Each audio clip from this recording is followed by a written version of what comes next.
एक बार फिर आपके बीच में इस हॉल में आकर मुझे बहुत खुशी हो रही है।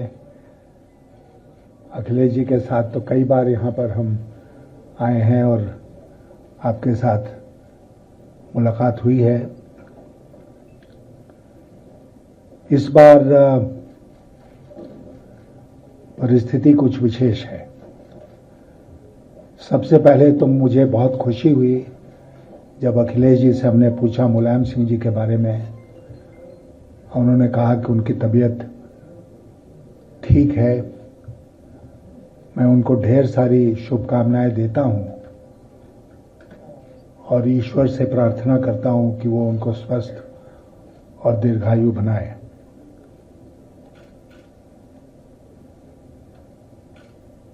उसी प्रकार जयंत जी, इनके पिताजी के साथ बहुत दिनों तक हमने काम किया था, बहुत मित्र थे।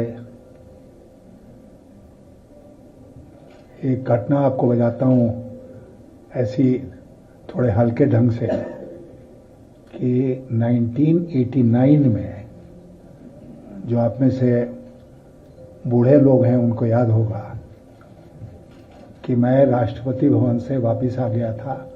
शपथ हमने नहीं ली थी क्योंकि वहां पहुंचने पर पता चला कि हमें राज्य मंत्री का शपथ दिलाया जा रहा है। तो मैं वापस मुड़ा। तो जब वापस मुड़ा तो सबसे पहले कौन वहां पर मिला? अजीत सिंह जी। वो अपनी पत्नी के साथ जा रहे थे और हमको लगता है कि शपथ लेने वालों में वो अंतिम व्यक्ति थे जो जल्दी जल्दी जा रहे थे राष्ट्रपति भवन के उस हॉल में। उन्होंने हमसे पूछा, यशवंत क्या हुआ? तो मैंने कहा मैं बाद में बताऊंगा, अभी तो आप जाके शपथ लीजिए। तो अजीत सिंह जी से, जैसे मुलायम सिंह जी से, बहुत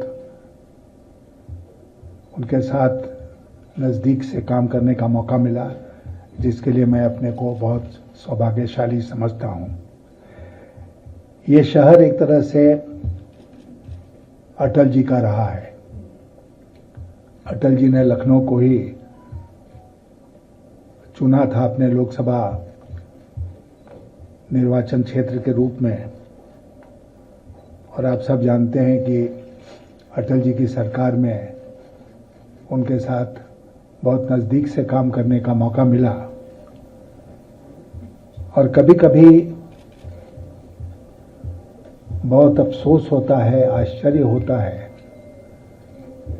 जब मैं देखता हूं कि अटल जी की पार्टी कहां से कहां पहुंच गई।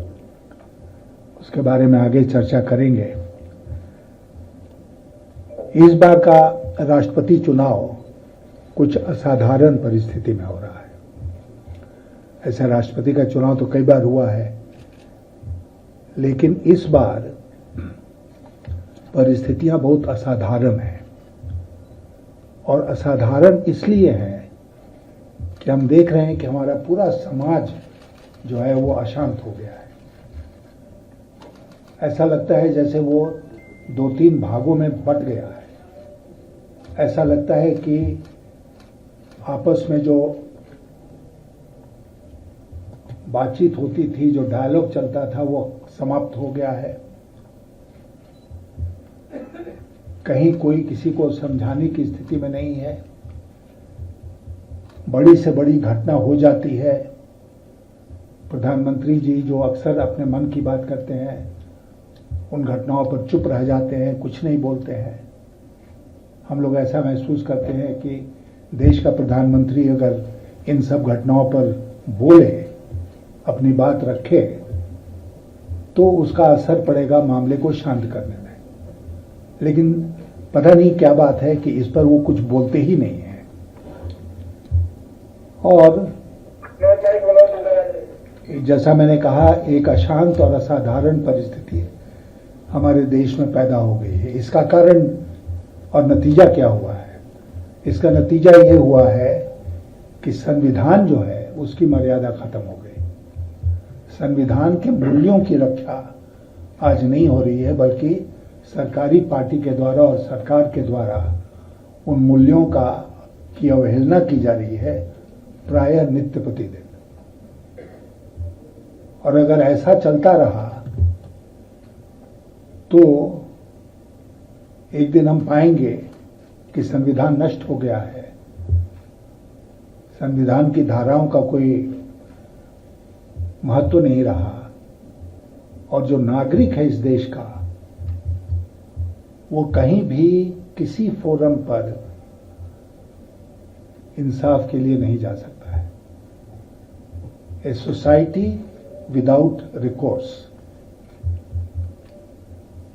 लोग किसके पास जाते हैं? अपने प्रतिनिधि के पास, अपने क्षेत्र के जो राजनीति में काम करते हैं ऐसे लोगों के पास। किसके पास जाते हैं? मंत्रियों के पास जाते हैं। किसके पास जाते हैं? जब वहां से भी न्याय नहीं मिलता है तो कोर्ट की शरण लेते हैं। आज कहीं पर भी ऐसा लगता है कि इंसाफ नहीं मिल रहा है, और मैं जिम्मेदारी के साथ इस बात को कुछ अफसोस के साथ कह रहा हूं। धारा 370 का मामला 2019 में सुप्रीम कोर्ट में गया। आज 2022 है, उसकी सुनवाई कब होगी ये किसी को नहीं पता है। सीएए का कानून आया, उसके खिलाफ लोग कोर्ट में गए, दूर दूर तक कब सुनवाई होगी पता नहीं है। कुछ मामले तो बहुत त्वरित ढंग से सुप्रीम कोर्ट सुन लेता है, लेकिन अनेक महत्वपूर्ण मामले हैं जिसमें अप्रत्याशित विलंब होता है, और हम सब जानते हैं कि justice delayed is justice denied. तो इंसाफ नहीं मिल रहा है समाज में। ऐसा लगता है कि हुकूमत में बैठे हुए लोग जो हैं वो चाहते हैं कि समाज बटे, क्योंकि एक बटे हुए समाज से उनको यह आशा पैदा होती है कि उनको वोट मिल जाएगा। तो ये वोट की राजनीति हम लोग कहां तक ले जाना चाहते हैं, किस हद तक ले जाना चाहते हैं, और देश की चिंता क्या जरा भी नहीं करेंगे वोट की राजनीति के सामने। तो जब मैं आपसे कह रहा था कि राष्ट्रपति का चुनाव बहुत असाधारण परिस्थिति में हो रहा है, तो मेरा मतलब यही था कि जो भी व्यक्ति, और दो ही व्यक्ति हैं आमने सामने, जो भी व्यक्ति राष्ट्रपति भवन में जाएगा उसको मोर देन एवर अपने कर्तव्यों का निर्वहन करना पड़ेगा। संविधान में राष्ट्रपति के जो कर्तव्य हैं उसका निर्वहन करना पड़ेगा। हम सब जानते हैं कि the president of India is suppose to function on the aid and advice of the council of ministers, लेकिन उसके पास और बहुत सारी शक्तियां हैं जो उस पद की गरिमा से उसको मिलती है।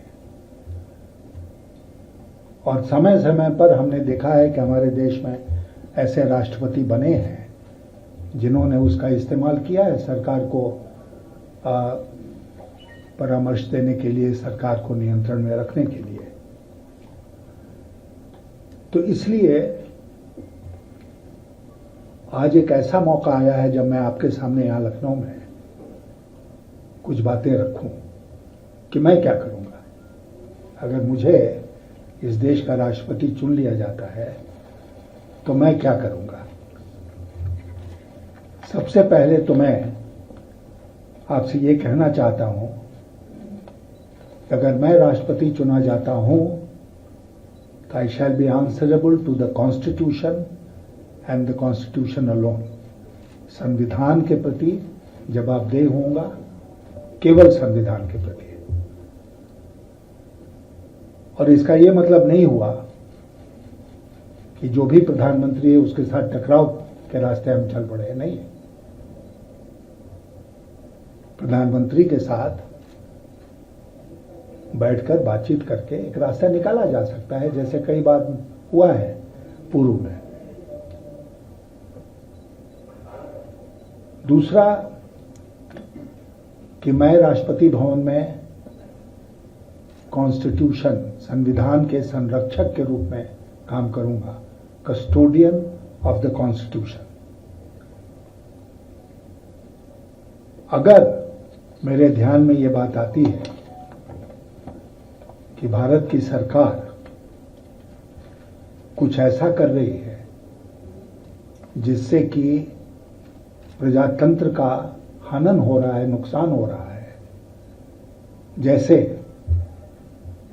चुनी हुई प्रदेश की सरकारों को गिराना, चुनी हुई सरकारों को गिराना। अभी हमने देखा महाराष्ट्र में क्या हुआ, उसके पहले हमने देखा था कर्नाटक में क्या हुआ, मध्य प्रदेश में क्या हुआ, गोवा, मेघालय, कई राज्यों में चुनी हुई सरकारों को गिराने का काम किया गया। और वो नहीं है कि अचानक लोगों को बुद्धि आ गई। महाराष्ट्र में जो शिवसेना के विधायक थे, 28 साल के बाद अचानक बोधि ट्री के नीचे बैठे और उनको ज्ञान उनके मन में प्रस्फुटित हो गया। ऐसा नहीं हुआ। हम सब जानते हैं कि क्या खेल हुआ।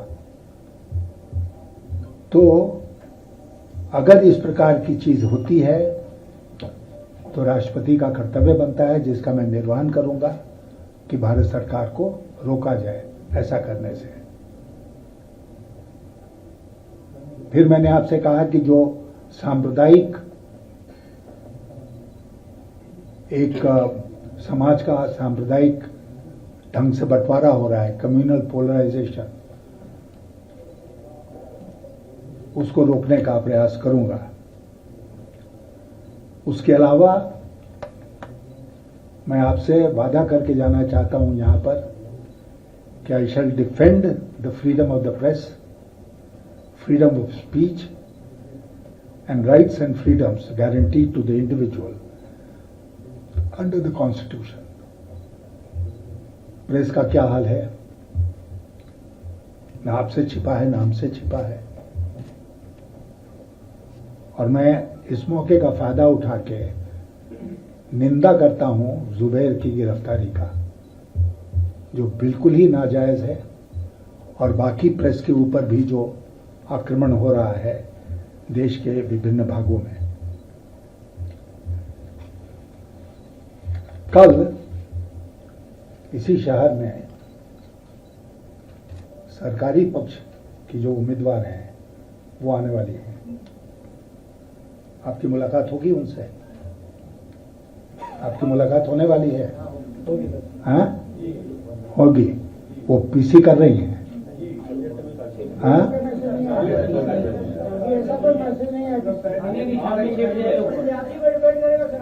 हाँ। नहीं, मैं इसलिए पूछ रहा हूं कि मैं कई जगह गया, जैसा कि सुधीन जी ने बताया आपको, और मैं हर जगह पूछता हूं कि भाई वो गई तो उन्होंने कोई पीसी वीसी किया, देश की जो स्थिति है उस पर उन्होंने कुछ बोला, आर्थिक स्थिति जो देश की है उसके बारे में उनके क्या ख्याल है, जो विदेश नीति है देश की उसके बारे में उनके क्या ख्याल हैं, और समाज में जो कुछ हो रहा है उसके बारे में उनके उद्गार क्या हैं। तो मैं अपनी शुभकामनाएं आपको देता हूं कि कल जब आपके शहर में आती हैं तो आपसे मुखातिब हों, ये मेरी शुभकामना भी है और अब उम्मीद भी है।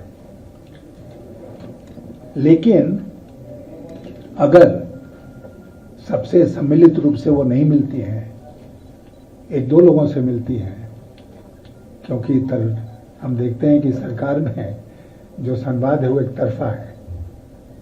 एक व्यक्ति बोलता है, सब लोग सुनते हैं कि जब प्रधानमंत्री जी ने 8 साल में कोई प्रेस कॉन्फ्रेंस नहीं किया है तो हम राष्ट्रपति के उम्मीदवार से क्यों ये उम्मीद करें कि वो प्रेस कॉन्फ्रेंस करेंगी। लेकिन अगर मुलाकात किसी की आपकी हो जाए बाई चांस, सम्मिलित रूप से या अलग अलग, तो उनसे पूछेगा कि ये 5-6 बिंदु हमने आपके सामने आज रखे, वो इन बिंदुओं के बारे में क्या सोचती है, क्या कहती हैं, क्या इस तरह का जो आपके सामने एक प्लेज हमने लिया है वो इस तरह का प्लेज लेने को तैयार हैं। क्या वो संविधान की रक्षा करने को तैयार है, या वो एक साइलेंट, खामोश राष्ट्रपति बन के रह जाएंगे? भारत को आज के दिन खामोश राष्ट्रपति नहीं चाहिए। भारत को आज अपने विवेक का इस्तेमाल करने वाला राष्ट्रपति चाहिए।